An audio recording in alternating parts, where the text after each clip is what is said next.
네, 오늘은 참 귀하고 우리 기쁜 날이죠. 네, 오늘 특별히 귀한 우리 게스트 스피커를 이제 소개해 드리도록 하겠습니다. 제가 개인적으로 참 사랑하고 또 좋아하고 존경하는 형님이자 또 존경하는 목회자이고 또 선교사님이십니다. 특별히 저희를 위해서 귀한 설교자로 오셨는데요. 우리 박민규 목사님은 일본 오사카 미쿠니 교회 소속이시고 또 현지 선교사님 자녀이십니다. 미국 트리니티 신학교 구약학 박사과정 논문과정 중에 계십니다. 이 공부 과정을 다 마치신 후에는 일본으로 돌아가셔서 또 일본 선교에 또 힘쓸 예정입니다. 우리 사모님도 이제 구약 성서학을 이제 전공하고 계셔서요. 이 부부가 또 학자이고 좋은 또 사역자이고 또 선교적 삶을 살고 계십니다. 우리를 위해서 귀한 말씀을 전해주실 때 하나님의 은혜만 가득할 수 있기를 주님의 이름으로 소망합니다.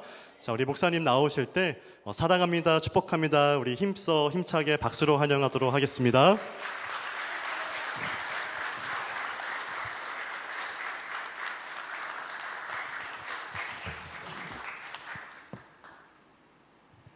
제가 일부 예배 시간에도 말씀을 드렸었는데 제가 좀 그 말씀 묵상 노트 순서대로 어쩌면 이제 그 왔다 갔다 할 수가 있거든요. 제가 설교를 하면서 놀라지 마시고 이제 혹시 제가 빠뜨린 게 있으면 여기 그 여러분들의 주보에 써 있는 것이 더 옳은 겁니다. 그래서 이제 다 보충하시면 됩니다. 제가 한마디 기도하고 말씀 전하겠습니다. 사랑의 하나님 아버지, 귀한 자리 하나님께서 초대해 주시고 뉴욕 기둥교회에서 저를 불러주셔서 이 자리에 섭니다. 주님, 주님의 말씀을 또 전합니다. 저를 사용하여 주시옵소서. 하나님의 말씀만이 선포될 수 있도록 저를 도구 삼아 주시옵소서. 성령님 역사하여 주시고 이 자리에 모이신 모든 선도님들, 사역자분들 모두에게 하나님의 말씀만이 들리게 하여 주시옵소서. 지금 영광 올려드립니다. 감사드리며 예수 그리스도의 이름으로 기도드립니다. 여러분의 그 삶에 관한 이야기를 오늘 좀 하려고 합니다. 여러분의 삶을 여러분들은 누구를 위해서 또 무엇을 위해서 살고 계십니까? 여러분의 삶은 누구의 것입니까? 오늘의 저희가 이제 읽었던 본문은 그 저희의 삶에 관해 하나님께서 말씀을 하고 계십니다. 여러분 그 암송을 많이 하실 텐데 암송 구절 중에서도 참 인기가 많은 구절일 겁니다. 오늘의 그 이야기가 6장 33절, 마태복음 6장 33절, 참 많은 분들이 암송하는 그 구절이죠. 근데 오늘 그 이 부분이 사실은 24절, 25절부터 34절까지 한 단락으로 이어지는 같은 이야기가 쓰여져 있습니다. 아까도 제가 계속 말씀드렸듯이 내일에 관한 이야기들, 염려에 관한 이야기, 나의 삶에 관한 이야기를 계속적으로 하고 있죠. 내일 무엇을 입을 것인지 걱정하지 말아라, 염려하지 말아라. 내일 무엇을 먹을 것인지 염려하지 말아라. 그 이야기의 결론으로 6장 33절의 말씀이 주어졌습니다. 그런즉 너희는 먼저 그의 나라와 그의 의를 구하라. 그리하면 이 모든 것이 너희에게 더하시리라. 결론이 났습니다. 결론이. 그러나 다시 34절에 이어집니다. 이야기가. 그러므로 내일을 위하여 염려하지 말라. 내일은 내일이 염려할 것이요 그날의 한날의 괴로움은 그날로 족하니라. 이렇게 이야기가 이어집니다. 33절의 결론에 대한 부연 설명이 또 34절에 주어진 거죠. 왜 그럴까요?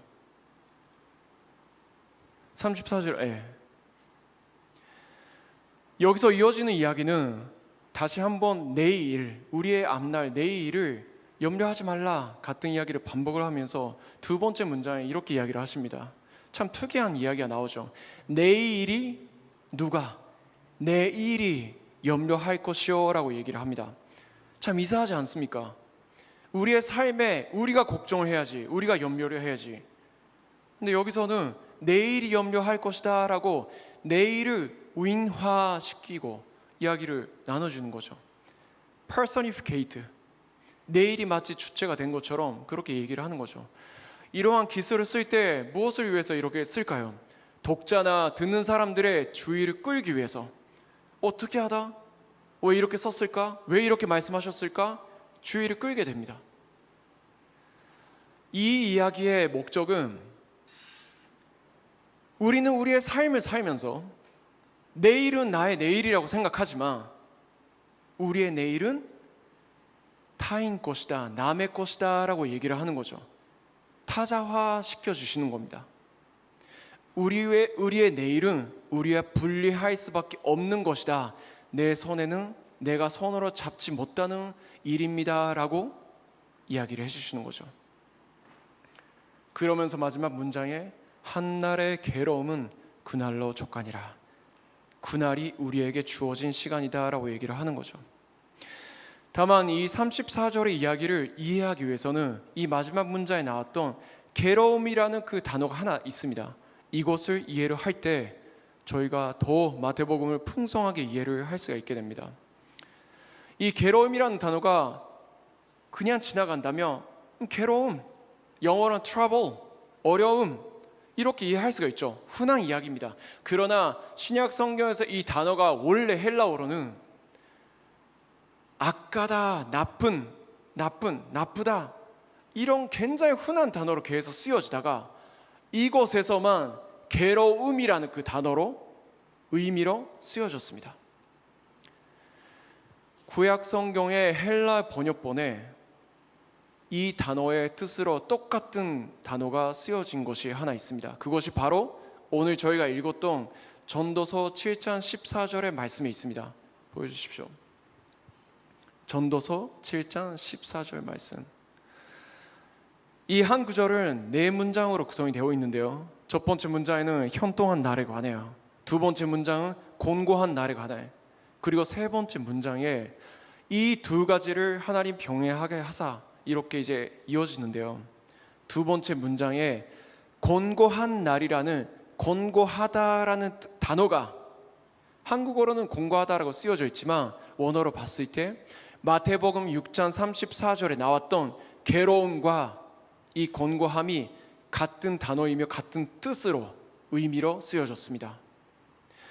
이 히브리어 단어는 이것도 매우 흔한 단어이며 나쁘다, 나쁜 그런 의미를 주로 쓰여진 구약 성경에서 사실은 300번 이상 쓰여진 단어입니다. 그러나 이 권고하다라고 번역된 이 뜻으로 쓰여진 것은 이 전도서 7장 14절 여기가 유일합니다. 이 말씀과 마태복음의 6장 34절은 연결이 되는 거죠. 이 두 가지를, 이 두 구절을 저희가 이해를 할 때 마태복음에서 6장 33절에서 결론이 나고 끝나는 것이 아니라 다시 부연 설명되었던 이유를 저희가 알 수가 있게 되는 거죠. 한번 전도서 7장 14절의 말씀을 좀 더 깊이 알아보기를 원합니다. 이것도 사실은 마태복음과 똑같이 마태복음도 우리의 삶에 관한 이야기를 했습니다. 우리가 삶을 살면서 겪게 되는 일들, 감정들, 많은 것들, 그런 것들 염려하지 마십시오. 이렇게 이야기를 했는데 여기서도 첫 문장에 현동한 날 기뻐하라고, 공고한 날에 되돌아보아라. 이게 무슨 말입니까? 문자적으로만 그렇게 이해하는 것이 아니라 우리가 삶 속에서 느끼는 모든 감정들이 얘기를 하는 거죠. 기쁜 날도 있고 편안한 날도 있고 어려움이 있는 날도 있고 수많은 그런 감정들, 수많은 일들 우리가 겪게 될 우리의 삶 자체를 얘기를 하는 거죠. 이 세 번째 문장에 근데 이 두 가지의 우리의 삶에 관해서 마무리를 정리를 하시는데 이 세 번째 문장에 이 두 가지를 하나님이 병행하게 하사라고 이야기를 해주십니다. 누가? 하나님이 병행하게 하사. 여러분, 제가 서두에서 여러분들에게 여쭤봤습니다. 여러분의 삶은 누구의 것입니까? 저는 지극히 개인주의적인 성향을 갖고 있어서 남들의 간섭을 받는 것을 매우 싫어합니다. 일본 사람들이 좀 많이 그렇습니다. 저는 한국 사람이지만 일본에서 태어나고 자라다 보니까 그런 문화가 많이 섞인 것 같습니다. 그래서 저는 내 삶을 열심히 살죠. 제가 삶을 열심히 살지 않으면 누가 열심히 살겠습니까? 제가 내일을 준비를 해야 되고, 제가 1년 뒤를 준비를 해야 되고, 오늘을 열심히 살아야 되고. 그렇지만 저희가 겪게 될 우리의 삶, 우리가 맞이하게 될 모든 순간들, 모든 것들이 누가 하나님이 허락하셨다라고 말씀하시는 거예요. 내가 예측해서, 내가 걸어가서, 내가 달려가서, 내가 준비해서 만난 것이 아니라 하나님이 허락하셨기 때문에 우리의 삶에 주어진 모든 순간들을 하나님의 것이라고 분명하게 말씀을 하고 계십니다. 우리 앞에서 우리의 삶, 우리가 겪게 된 모든 순간들은 우리가 주체가 아니라 하나님이 유일한 주권자, 주관자이시다라고 말씀하고 계시는 겁니다. 그렇게 우리의 삶에 대해서 존리를 하셨는데 마지막 4번째 이렇게 더 얘기를 하십니다. 하나님은 사람의 그의 잔례 일을 능히 헤아려 알지 못하게 하셨느니라. 오늘의 설교의 제목으로 제가 붙였습니다. 참 놀랍지 않습니까? 참 비극이 아닙니까? 우리는 우리의 삶을 내가 주체가 되어, 내가 주인이 되어 열심히 살았는데 내 앞길을 알 수도 없고 잔례일을 알 수도 없고 나의 주인이 하나님이시고 또한 우리는 다가올 나의 삶의 내일을 알 수도 없는 존재다라고 얘기를 하셨습니다. 성경의 말씀은 너무나 대단한 말씀이라 가능성을 얘기하지 않습니다. 그럴 것 같습니다. 반민규 목사, 너는 내일을 알 수도 있고 모를 수도 있어 라고 애매모호하게 얘기를 하신 게 아니라 분명하게 사람은 내일을 알 수 없다라고 단정 지어주시고 분명하게 선언을 해주셨습니다. 얼마나 무능력한지 열심히 돈을 벌며 나의 삶을 위해서, 건강을 위해서, 내 학업을 위해서, 내 진로를 위해서 열심히 살아왔는데 내일도 모르고 내 삶은 내 것이 아니다라고 얘기를 하신 겁니다. 그것이 우리의 존재다라고 얘기를 하는 거죠. 마태복음 6장 34절 한번 보여주십시오. 그러므로 내일을 위하여 염려하지 말라. 내일은 내일이 염려할 것이요 한날의 괴로움은 그날로 족하니라.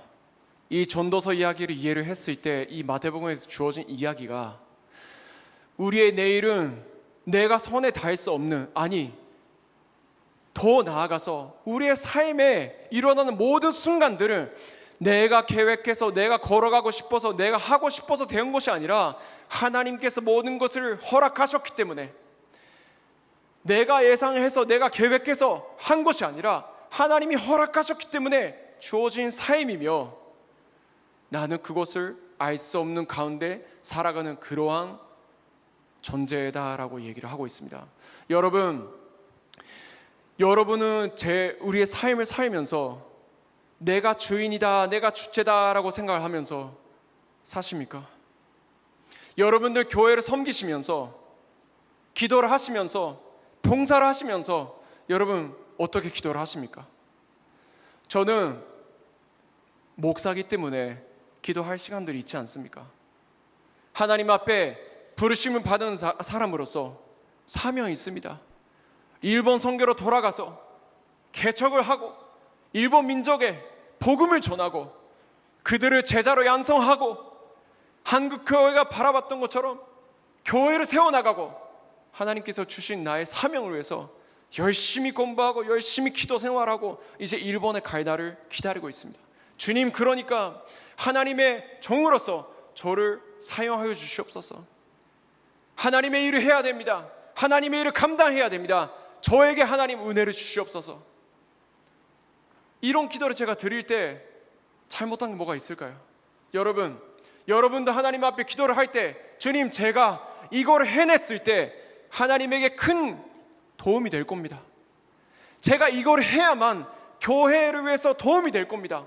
저에게 힘 주시옵소서. 저에게 지혜를 주세요. 제 기도를 들어주십시오. 잘못한 게 없어 보이죠?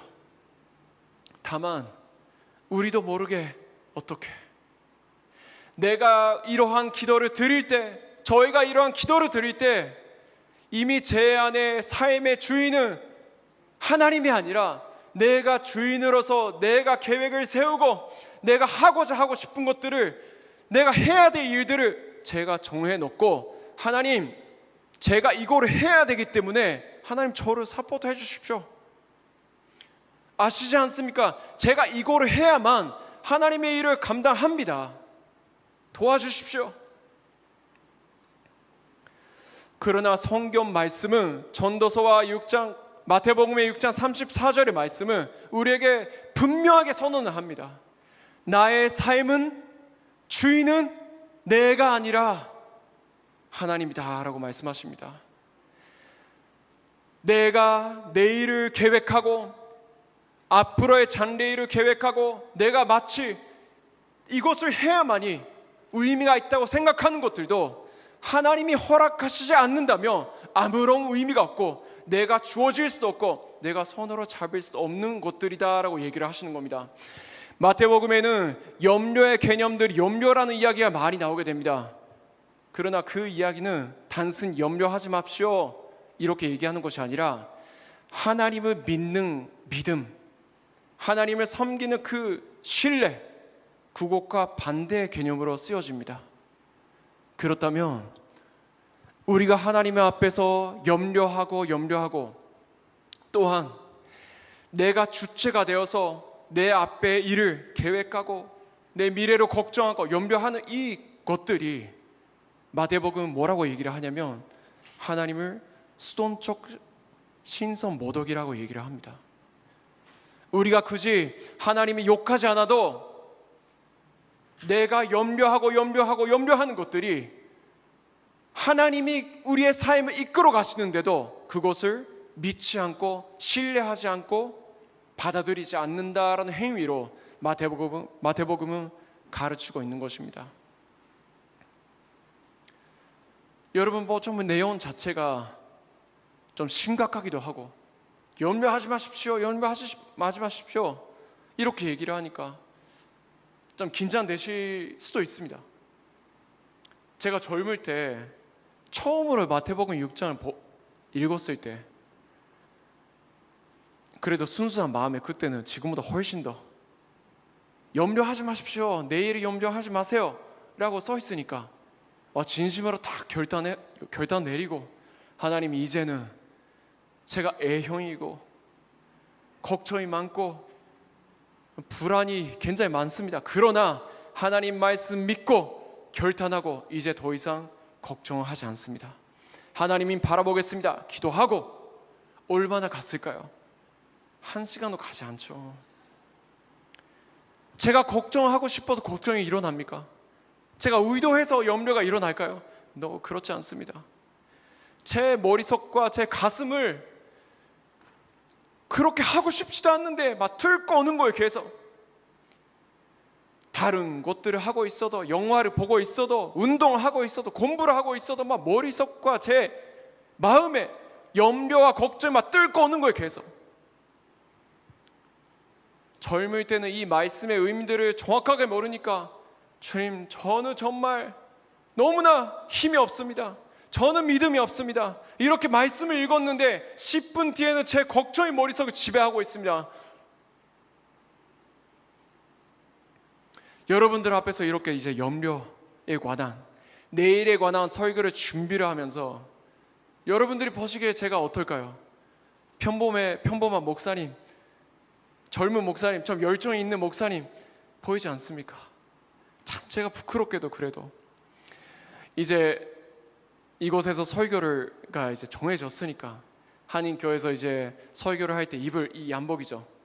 이 양복을 오랜만에 꺼내서 이제 10일 전쯤에 오랜만에 입어봤습니다. 자, 이제 잘 맞나? 이렇게 옷을 입었어요. 바지를 입었어요.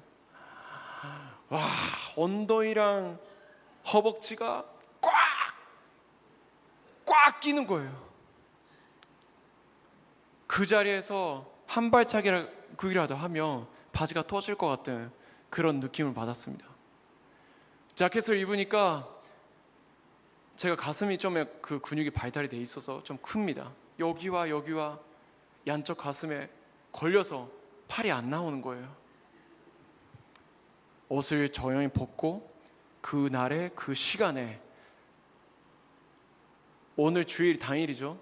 당일 아침까지의 운동 메뉴와 식단을 짜고 정말 새벽과 밤마다 나약해진 나의 정신 상태에 막 채찍질하면서 열심히 달렸습니다. 열심히 달리고 운동하고 이겨내야 한다. 반민규, 귀한 자리에 귀한 상김 목사님이 초대해 주셔서 교회가 자리를 마련해 주셨는데, 그렇게 와서 초대를 받고 왔는데 목사가 뭐 타이트처럼 양복을 입으면 얼마나 무례합니까? 그게 얼마나 정말 열심히, 눈물을 흘리기까지는 아니지만 정말 열심히 달렸어요. 오늘 10일 만에 내어주신 그 숙소에서 혼자 샤워를 하고 오늘도 새벽에 러닝을 하고 왔습니다. 옷을 딱 입었네, 바지를 입는데 오른발 딱 이렇게 넣으니까 종아리가 들어가요. 허벅지 들어갑니다. 엉덩이가 들어가서 바지가 들어갔습니다. 자켓을 입으니까 손이 나가게 되었습니다. 넥타이를 매일 수 있었고 배를 가릴 수가 있었습니다. 됐다. 12일 동안 정말 열심히 달렸다. 지금 이대로 시카고에 돌아가도 괜찮다. 혼자서 속으로 그렇게 생각했습니다. 이제 그래도 뭐 더 설교하러 왔으니까 설교를 해야죠. 그래서 오늘 여러분들 앞에서 여러분들이 보기에는 평범한 이제 그 복장, 그냥 양복 입고 오신 목사님으로 보이지만 저는 혼자 작은 승리를 거둬서 이 자리에 왔습니다. 여러분, 이렇게 목사가 여러분들 앞에서 내일의 염려에 관해서 얘기를 하는 목사도 한번 그 삶을 들여다보면 이 작은 것부터 큰 것까지 참 부끄럽고 그 염려, 걱정 그거 투성입니다. 말씀 물론 열심히 노력했죠. 묵상했습니다. 연구하고 준비를 했습니다. 그러나 그 삶을 이제 양복을 입어내야 된다고, 이 뉴욕 기둥교회 앞에 이렇게 여러분들 삶 가운데 얼마나 작은 것부터 시작해서, 지금은 제가 그냥 재밌게 얘기를 말씀드렸지만 어쩌면 여러분들의 가족들에게도, 남편에게도, 아내분에게도, 아니 자녀분들에게도 말할 수 없는 여러분들의 걱정거리, 염려가 있지 않습니까? 교회분들이랑 함께 신앙생활을 열심히 하고 있어도 내 가운데 있는 염려, 말할 수 없는 그런 어려움들이 있지 않습니까? 저도 마찬가지입니다. 목사이고 이렇게 여러분들 앞에서, 선도님들 앞에서 말씀을 선포하고 아주 신앙이 있는 척하면서 얘기를 하지만 걱정과 염려, 평생 동안 기도하는 많은 것들이 있습니다. 그럼에도 지금도 해결되지 않는 것들이 너무나 많습니다. 근데 하나님은 그 염려를 내가 가지고 있는 모든 전인격으로, 지정의로 그 문제를 계속 고민하고 해결하려고 내 힘으로, 내 지식과 판단과 힘으로 그 괴로움을 계속 묵상하고 따라가는 것이 아니라 내 전인격으로 하나님을 찾으십시오라고 얘기를 하는 겁니다. 여러분, 제가 말씀을 드렸듯이 걱정과 염려라는 것은 제가 생각해서 나오는 것들이 아니라 무의식적으로 매 순간마다, 지금도 여러분들이 설교를 들으면서도 수만 가지의 생각들을 하게 될 겁니다. 근데 그때 또 걱정하는구나, 내가 또 염려하는가? 그것이 아니라 하나님이 말씀하시는 거는 그 순간에, 이 모든 순간에 하나님을 찾는 겁니다. 기회가 주어지는 겁니다. 이제 그 염려 속에서 내가 헤엄치고 힘들어하고 묵상하고 그렇게 나의 내일을 계속 장래일을 생각하는 것이 아니라, 하나님, 제가 괴롭습니다. 제 내일이 걱정이 됩니다. 염려가 됩니다. 내가 염려를 하기 싫어도 내 가운데 염려가 일어납니다. 주님, 저를 살려주시고 저를 받아주시옵소서. 하나님 계속적으로 찾는 겁니다. 하나님을 계속적으로. 야고보서 4장 14절에 이런 말씀이 있습니다. 우리의 존재에 대해서 이렇게 정리를 합니다. 함께 읽어볼까요? 내일을 너희가 알지 못하는도다. 너희 생명이 무엇이냐? 너희는 잠깐 보이다가 없어지는 안개니라. 하나님의 말씀은 우리의 삶을, 우리의 존재를 안개와 같다라고 얘기를 하십니다. 우리는 내일을 알 수 없고, 우리는 우리의 삶의 주인이 아니고, 우리는 안개와 같은 존재입니다. 우리의 삶, 우리의 장래일, 우리의 괴로움, 염려 붙잡는 것이 아니라, 깊이 그것만 묵상하며 빠져드는 것이 아니라, 그 순간마다 나의 유일한 주관자 하나님 아버지를 찾으시고, 내가 가지고 있는 모든 인격으로, 나의 모든 힘으로 하나님만을 바라보시는 여러분이 되기를 간절히 바랍니다. 지금 전도서와 또 마태복음 6장 34절을 통해서 우리의 존재에 대해서, 우리의 무능력함에 대해서, 또 우리의 주인, 참 주인을 알게 되었습니다. 그러나 이 6장 34절의 말씀은 6장 33절의 결론의 부연 설명이었습니다. 그렇다면 우리가 마지막에 다시 한번 6장 33절의 이야기를 살펴보고 오늘의 말씀을 마무리하려고 합니다. 6장 33절에는 저희가 너무나 알다시피 그런즉 너희는 먼저 그의 나라와 그의 의를 구하라 라고 얘기를 하십니다. 그의 나라를 구하라 라고 얘기를 할 때 장소적인 개념이 떠오르게 됩니다. 그러나 여기서 말하는 하나님의 말씀, 무슨 의미냐면 하나님의 통치를 받는 것입니다. 하나님의 통치. 하나님의 통치를 받는다라는 것은 무슨 의미일까요?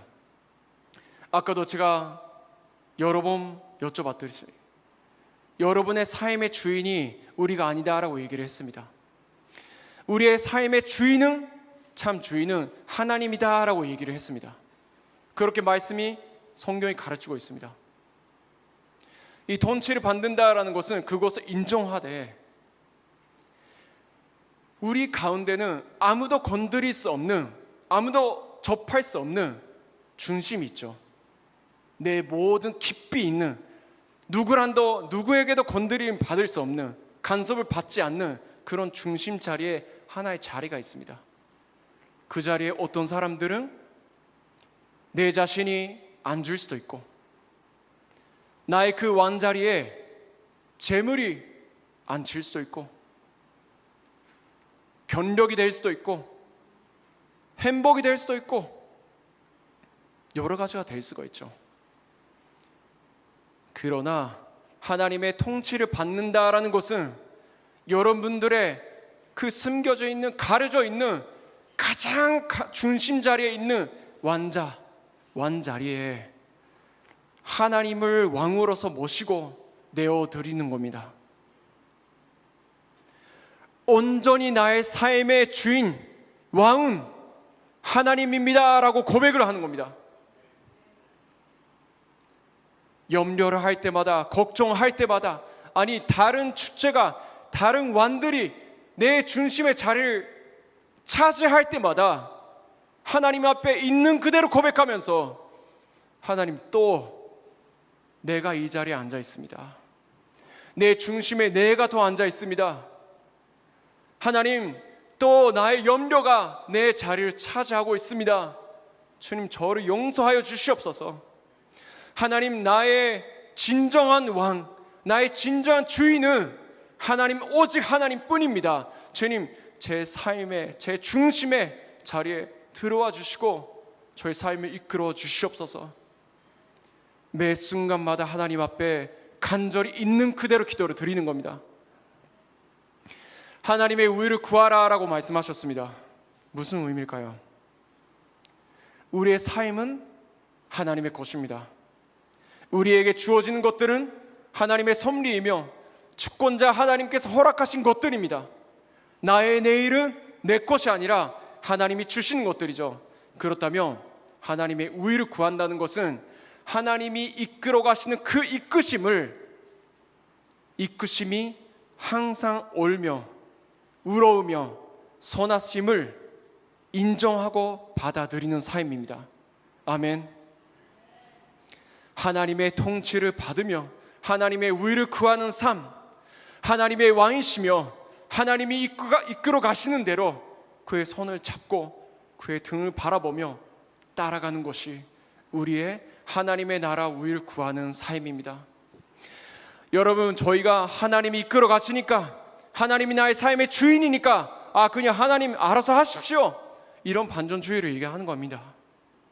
여기서 말하는 것은 내 모든 것을 가지고, 내 전 인격을 가지고, 내 문제들을, 내 염려들을 해결하려고 썼던 모든 것들을 하나님 앞에 나아가서 모든 것을 가지고, 하나님이 나의 주인이십니다. 하나님 나의 왕이십니다. 저를 이끌어 가십시오. 저를 인도하여 주시옵소서.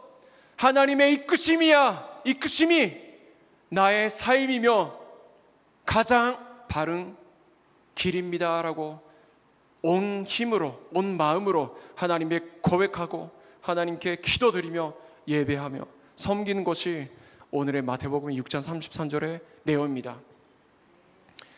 여러분 가운데 지금도 이렇게 말씀 들은 순간에도 나오는 그런 걱정들, 염려들, 그 가운데에서도 여러분 그것에 막 헤엄치듯이 빠져 계시지 마시고 하나님을 찾으십시오. 그 순간마다 하나님을 찾으십시오. 그렇게 되기를 진심으로 바랍니다. 이 마지막으로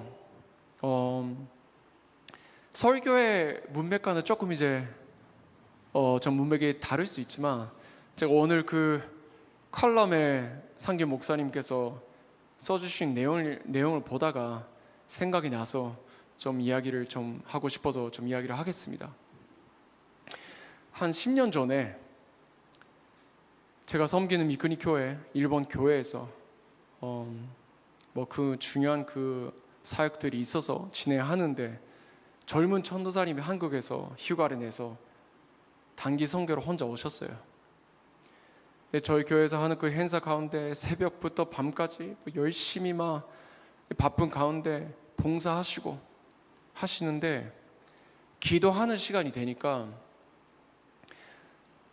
이 젊은 전도사님이 막 무릎을 꿇고 엉엉 울면서 기도를 하는 거예요. 눈물을 툭툭 흘리시면서 기도를 하는 거예요. 저는 이제 맡은 것들이 많아서 기도 시간에 기도를 하면서 눈을 뜬 상태로 왔다 갔다 하고 이리저리 하고 있었습니다. 근데 처음에 제가 볼 때 저분은 왜 저렇게 우실까라고 생각을 했어요. 좀 사연이 있으신가? 위로가 필요하신가? 참 이번에 저희의 사역에 참여를 하시면서 은혜 받고 위로 받고 돌아가셨으면 좋겠다라고 생각을 하면서 그렇게 하루를 지냈습니다. 근데 둘째 날, 셋째 날 지나가도 이 젊은 전도사님이 계속 우시는 거예요. 정말 계속 우시면서 눈물을 계속 흘리면서 주님 너무 눈물을 흘리셔서 기도에 발음도 다 뭉개져가지고 제 상균 목사님에 대한 제 첫 인사입니다. 10년 전에 목사님이 젊은 전도사 시절에 우리 교회 와서 그렇게 짧은 시간 동안 울기만 하고 기도하시고 가셨어요. 처음에는 왜 저렇게 우실까? 일본 선교사를 부름을 받으셨나?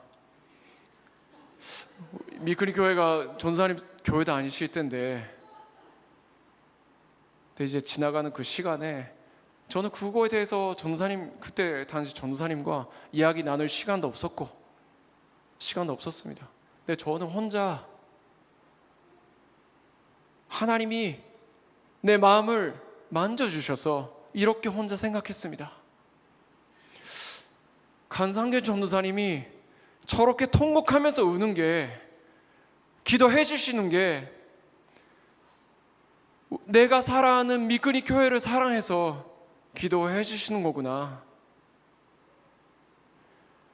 우리 교회 담임 목사님, 사모님, 사역자들, 우리 선도들, 우리 아이들, 이 짧은 시간이라도 이 사랑하는 우리 미끄니 교회 식구들을 위해서 짧게라도, 정말 짧게라도 한 번이라도 더 기도를 해 주시려고 사랑해서 기도해 주시는구나.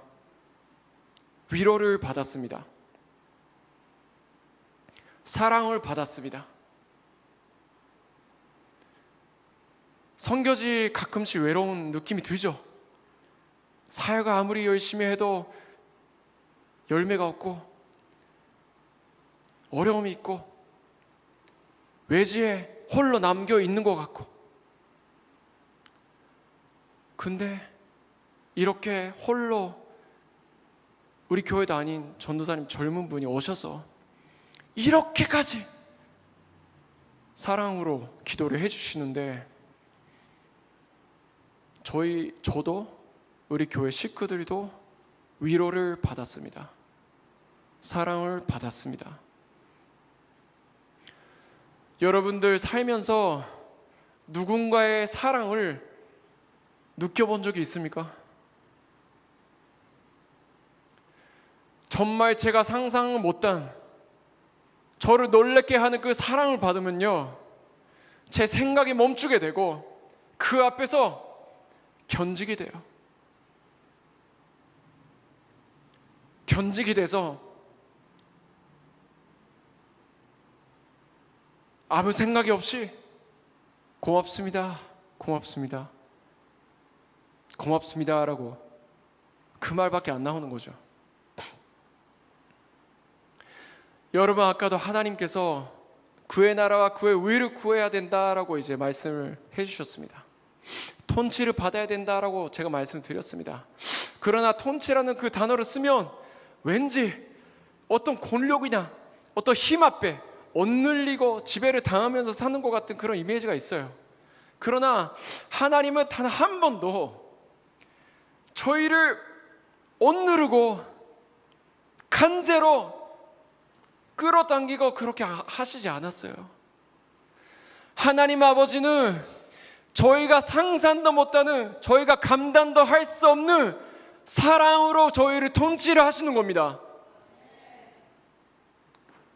정말 저희가 감당할 수 없는 사랑 눈앞에 볼 때, 아까도 제가 말씀드렸듯이 저희의 머리의 생각들을 멈추게 되고 제 몸에 견디게 되고, 하나님 앞에 누가 강제로 안 시켜도 무릎이 꿇히게 되고 하나님 앞에 손을 올리게 되어 있어요. 여러분, 저희가 찬양을 드리고 기도를 드릴 때 왜 자꾸 소리가 나오고 왜 자꾸 흥분이 되고 손을 계속 올릴까요? 이게 저희 기독교의 교회에서 이게 폼입니까? 찬양으로 드릴 때? 아니죠. 어떻게든지 간에 내 가운데 일어나는 하나님의 사랑이 흥분이 돼서 어떻게든 간에 하나님 앞에 이거를 표현하고 싶어서 손을 드는 거 아닙니까? 기도를 드릴 때, 아니 하나님이 귀가 먹었습니까? 하나님 아버지, 이렇게 얘기를 해도 하나님 다 들어주십니다. 근데 왜 이렇게 소리를 지르면서 눈물을 흘리면서 기도를 합니까? 하나님의 감당할 수 없는 사랑이 나를 계속적으로 덮치기 때문에, 그 사랑이 너무나 나를 덮치기 때문에 조금이라도 반응하고 싶은 마음에 제 안에서 일어나는 하나님의 사랑에 반응하고 싶어서 찬양을 드리고 기도를 드리고 여러분 봉사를 하는 거 아닙니까? 뭐 때문에? 여러분 바쁜 주말에, 피곤한 주말에 교회를 나와서 여러분들이 열심히 일한 그 중에서 또 헌금까지 하시고 시간도 내시고 마음도 내시고 무엇을 위해서? 무엇을 위해서? 그걸 한다고 뭔가 상을 받을 수 있습니까? 견력이 됩니까? 여러분들에게? 무엇을 위해서? 무엇을 위해서 교회를 섬기고 교회 가운데 여러분들이 지금도 예배를 드리고 있습니까? 왜 제가 이렇게 흥분하면서 말씀을 전할까요? 제가 일이라서? 이게 일이라서 제가 말씀을 전할까요? No. 하나님이 먼저 저에게 다가와 주셨기 때문에, 하나님의 먼저 제가 감당할 수 없는 사랑으로 저에게 다가와 주셔서 나를 힘으로 억누르고 나를 지배한 것이 아니라 내가 감당할 수 없는 사랑으로 나를 지배하시고 내 가운데 염려와 걱정과 상처와 슬픔으로 썩어 문드러진 그 마음을 하나님이 그 사랑으로 어루만져 주시고 자유함을 주셨기 때문에 그 사랑 앞에 내 나아가는 거 아닙니까? 사랑의 통치를 받아 사랑의 우위를 쫓아가는 우리 하나님의 사람들은요, 무엇을 하든지 간에 하나님의 그 사랑의 향기가 반드시 나게 되어 있습니다. 우리 간상균 전도사님 그때 그 10년 전에 저에게 보여주셨던 그 모습, 전도사님이 저희에게 사랑을 보여주시려고 그렇게 일부러 퍼포먼스 했을까요? No. 그냥 그 사랑이 너무나 넘치시니까 무릎을 꿇고 막 기도를 하셨죠. 근데 그 모습을 통해 우리는 사랑을 받았습니다. 누구의 사랑입니까? 상균 전도사님의 사랑일까요? No. 하나님의 사랑이에요. 하나님의 사랑의 통치를 받은 우리 안에는 우리의 부족한 사랑이 아니라 우리 안에 하나님이 주신 사랑이 있는 겁니다. 교회에 와서 예배를 드리는 이유, 하나님은 사랑하기 때문에, 나에게 다가와 주신 하나님의 사랑 때문에 주님 사랑하고 싶습니다. 카메라를 저기서 잡아주시는 봉사자분, 무엇을 위해서? 사랑하기 때문에, 교회를 사랑하기 때문에. 일부 예배 시간에도 많은 봉사자들이 다 모였습니다. 그들이 왜 봉사를 할까요? 저기서 이제 가사를 넘겨주시는 선도님 계십니다. 무엇을 위해서? 사랑하기 때문에. 내가 어디서 무엇을 하든지 간에, 기도를 하든 말씀을 나누든 전도를 하든 전도들과 교제를 하든 그 안에 제가 상김 목사님을 통해서 내가 느꼈던 하나님의 사랑의 향기가 반드시 나는 겁니다. 제가 여러 번 이 교회를 2번째 방문을 했습니다.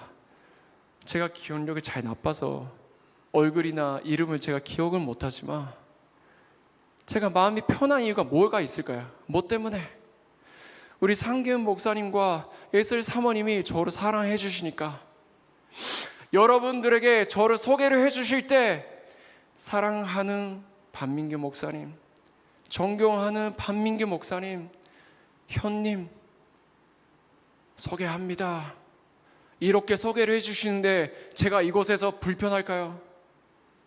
안 불편하죠.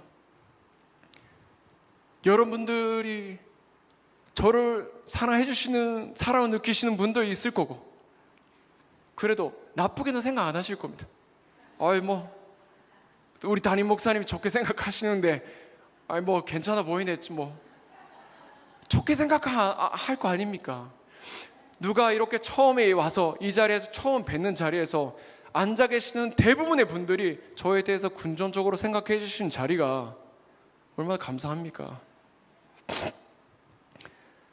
상김 목사님과 예술 사모님, 은빛, 은별이, 은서이는 저한테 개인적으로 너무나 소중합니다. 그들과 함께 공동체가 되어주신 여러분을 진심으로 축복합니다. 예수 그리스도의 이름으로 진심으로 축복합니다. 여러분, 남들 모르게, 가족들도 모르게, 교회 분들도 모르게 여러분들 가운데 있는 그 염려, 내일의 염려 때문에 괴로움으로, 외로움으로 혼자 눈물을 흘리실 때 오늘 주어졌던 하나님의 말씀이 살아나서 내가 그 염려석에서 빠져드는 것이 아니라 주님 너무나 외롭습니다 라고, 주님 저와 함께 있어 주십시오 라고 있는 그대로 하나님 앞에 나아가서 하나님을 붙잡아 하나님께 기도하시는 우리 뉴욕 기든 교회 여러분 되시기를 진심으로 바랍니다. 제가 한마디 기도하고 마무리하겠습니다. 사랑하는 하나님 아버지, 더 부족한 제가 이 시간에 예배 가운데 주의 말씀을 전했습니다. 하나님 아버지, 이 사랑하는 귀한 우리 뉴욕 기든교회 이 담임 목사님, 사역자분들, 선도님들 한 분 한 분을 하나님 기억하여 주시옵소서. 주님, 우리에게 주신 오늘의 이 말씀이 우리의 중심에 자리 잡게 하여 주시고 내 가운데 주 예수 그리스도만이 충만하게 드러나고 나의 주인이, 진정한 주인이 하나님 뿐임을 고백할 수 있는 그러한 교회가 되게 하여 주시옵소서. 모든 영광 하나님께 올려드리며 예수 그리스도의 이름으로 기도드립니다. 아멘.